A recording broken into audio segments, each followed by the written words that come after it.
Assalamualaikum dan salam sehati sejiwa. Polis Miri telah menahan seorang kerani sebuah syarikat perladangan kelapa sawit di Miri kerana disyaki melakukan pecah amanah melibatkan jumlah lebih RM312,000. Ketua Polis Daerah Miri, SCP Ho Leng Kuat berkata, suspek wanita yang berumur 38 tahun itu telah ditahan di rumahnya di Permi Jaya pada Rabu selepas menerima aduan daripada pengurus syarikat berkenaan. Suspek dipercayai telah menggunakan wang berkenaan yang sepatutnya untuk membayar levi atau permit pekerja asing kepada Jabatan Imigresen. Katanya kegiatan kerani itu disedari oleh pengurus syarikat selepas mendapati 390 pasport pekerja asing tiada dalam peti besi pejabat serta mengesyaki wanita berkenaan tidak membayar levi seperti yang diarahkan. Suspek yang bekerja dengan syarikat berkenaan selama 9 tahun tidak datang bekerja sejak 1 November lepas dan perbuatannya membawa keluar pasport dari peti besi itu dikesan melalui kamera litar tertutup. Bercakap pada sidang medianya di Miri, SCP Ho berkata ketika ditahan, polis turut merampas 278 pasport Indonesia, 2 buah buku akaun bank dan sekeping kad ATM. Tambahnya, suspek kini ditahan reman sehingga 14 November ini untuk siasatan lanjut dan kes disiasat di bawah Seksyen 408 Kanun Keseksaan. Majlis Wanita dan Keluarga Sarawak akan mencadangkan beberapa usul kepada Majlis Adat Istiadat dalam masa terdekat bagi mengatasi masalah sosial jovana di Sarawak yang dilihat agak serius. Menurut Menteri Kebajikan Wanita dan Kesejahteraan Masyarakat, Datuk Hajah Fatimah Abdullah, antara usul yang dicadangkan ialah mengenai umur minimum bagi remaja bawah umur untuk berkahwin yang seharusnya 16 tahun. Turut dicadangkan ialah mengadakan program randau pembangunan sosial, kesedaran dan advokasi pendidikan seksual sebanyak 12 siri di seluruh negeri bermula tahun depan. Ini bagi mengurangkan kes-kes kehamilan remaja bawah umur di negeri ini yang dilihat semakin meningkat. Katanya berdasarkan statistik, jumlah kehamilan luar nikah pada tahun 2011 ialah 48.5% di seluruh negeri dan trend ini semakin meningkat dengan sebanyak 1,872 kes kehamilan dilaporkan pada 9 bulan pertama tahun ini. Selain itu, majlis itu turut mencadangkan supaya pembayaran nafkah anak-anak bagi pasangan bawah umur yang telah bercerai diberi perhatian memandangkan ketika ini jumlah bayarannya agak rendah dan tidak sesuai dengan keadaan semasa. Beliau memberitahu sidang media selepas mempengerusikan mesyuarat ketiga Majlis Wanita dan Keluarga Sarawak di Kuching. Kementerian Perdagangan Dalam Negeri, Koperasi dan Kepenggunaan KPDNKK memberi jaminan bekalan minyak masak di Sarawak adalah mencukupi dan tiada kegiatan menyorok barang kawalan itu. Pengarah KPDNKK Sarawak, Datuk Stanley Tan berkata pihaknya telah mempergi pemeriksaan premis di negeri ini dan mendapati stok minyak masak bagi 1 kilogram yang dijual dengan harga subsidi RM2.50 adalah mencukupi. Kalau orang ramai ataupun ada pihak yang mengatakan stok minyak tidak ada, itu tidak benarlah. Sebab kalau tidak ada RM2.50 ni, ada pilihan lagi yang lain-lain. Yang kecil, yang besar, yang botol itulah. Jadi minyak masak ada di Sarawak lah. Untuk bekalan di Sarawak memang cukup. Tidak ada panic buying di Sarawak lah.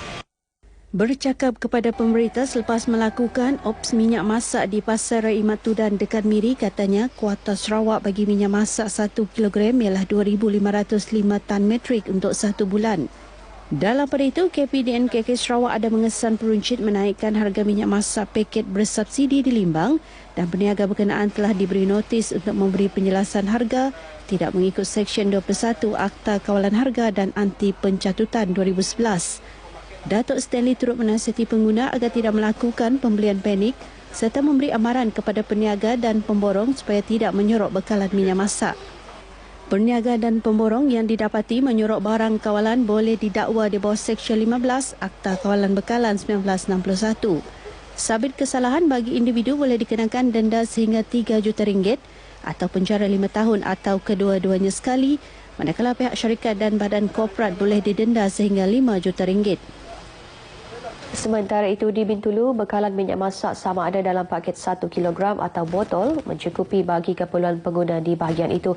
Ketua Cawangan KPDNKK Bintulu, Salihinden, memberitahu Bintulu tidak menghadapi kekurangan atau masalah dalam bekalan minyak masak setakat ini sama ada di peringkat pengilang, pemborong atau peruncit.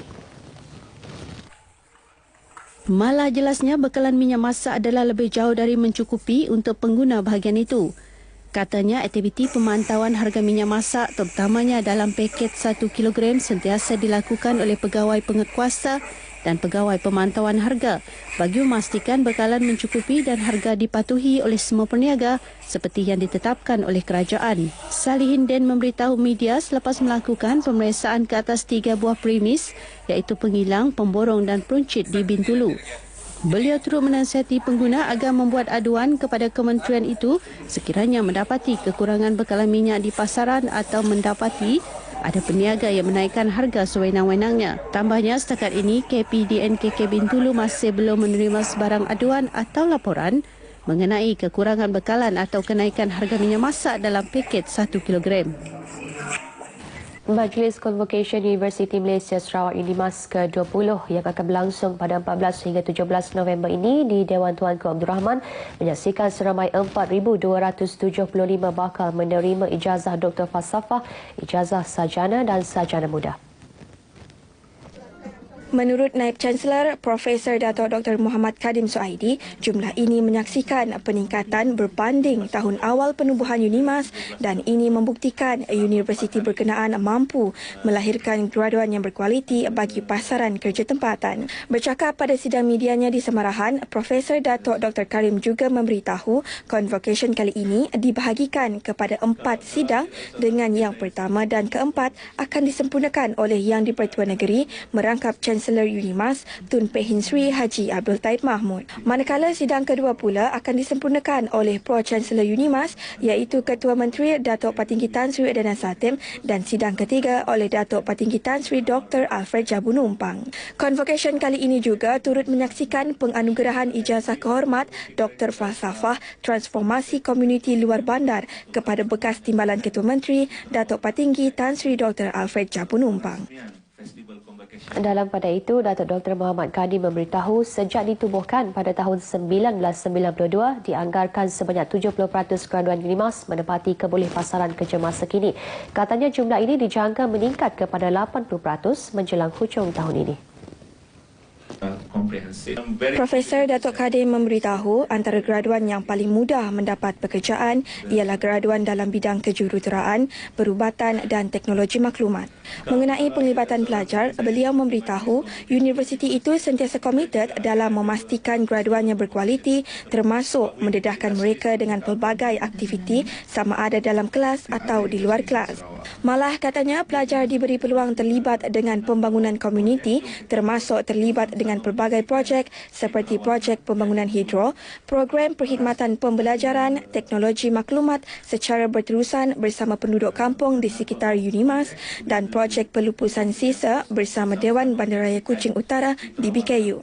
Dalam bidang industri pula, pelajar universiti berkenaan terlibat dengan kerjasama dalam industri pembalakan, pertanian, perindustrian dan pemprosesan, minyak dan gas serta perusahaan kecil dan sederhana PKS. Setakat ini, universiti tersebut telah menghasilkan sejumlah 32,454 graduan sejak 24 tahun penubuhannya.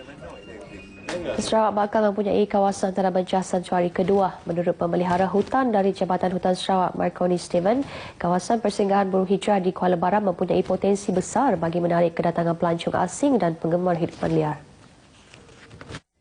Katanya setakat ini hanya satu wetland di Sarawak iaitu di Matang Wetland, Kuching yang menjadi kawasan sanctuari buaya dan usaha seterusnya ialah untuk menjadikan Kuala Baram, Miri sebagai lokasi keduanya. Bagaimanapun buat masa ini, pihaknya masih dalam perundingan dengan pemilik tanah di kawasan tersebut bagi menghidupkan kawasan pemeliharaan ini. Pemilik yang telah dikenal pasti dan kami akan cuba sedaya upaya untuk berbincang macam mana untuk memastikan kawasan ini kekal sebagai kawasan konservasi burung. Marconi yang ditemui pemberita RTM di Miri turut menyatakan usaha sama ini bukan bertujuan pewartaan tetapi lebih tertumpu kepada kerjasama strategik. Bersama-sama dengan pemilik-pemilik tanah, penduduk-penduduk kampung dan sesiapa yang terlibatlah secara langsung dan tidak langsung. Kajian yang dijalankan sejak 2005 turut mendapati sejenis spesies burung unik yang berhijrah dari benua lain iaitu wandering whistling duck boleh disaksikan di kawasan ini. Beliau optimis jika kerjasama strategik di antara orang awam dan kerajaan dapat diwujudkan, Kuala Baram akan menjadi lokasi utama dalam peta pelancongan dunia. Ibu bapa perlu menitik berat soal pendidikan anak-anak seawal mungkin bagi memastikan kecemerlangan masa depan mereka. Setiausaha Politik Ketua Menteri Abu Saman Jahwi berkata, ilmu pengetahuan bukan sahaja mampu mengubah masa depan mereka tetapi juga membolehkan mereka bersaing. Berucap pada majlis penyampaian sijil tabika dan taska kemas di Sibu, beliau berkata apa yang penting kedua-dua institusi itu harus memasukkan elemen kemanusiaan dalam mendidik anak-anak kerana ia pastinya akan membentuk jati diri dan sasiah yang positif. Seramai 400 kanak-kanak dari 56 tabika dan 2 taska kemas bahagian Sibu menerima anugerah dan sijil masing-masing.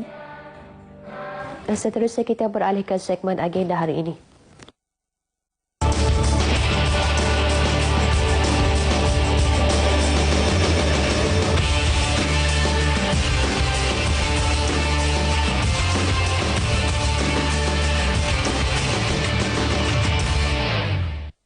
Antara liputan dalam agenda hari ini, Ketua Menteri Datuk Patinggi Tan Sri Adnan Satim akan merasmikan upacara pengisytiharan Majlis Perbandaran Kota Semarahan di Dewan Suara Kota Semarahan pada 9.30 pagi. Manakala pada 4 petang, Timbalan Ketua Menteri merangkap Menteri Pelancongan, Kesenian dan Kebudayaan, Datuk Amar Abang Johari Tunabang Haji Openg akan mengadakan sidang media selepas melawat tapak Regata Sarawak Festival Tembingan Kuching 2016 di pentas utama Regata Sarawak Festival Tembingan Kuching 2016 di Kuching.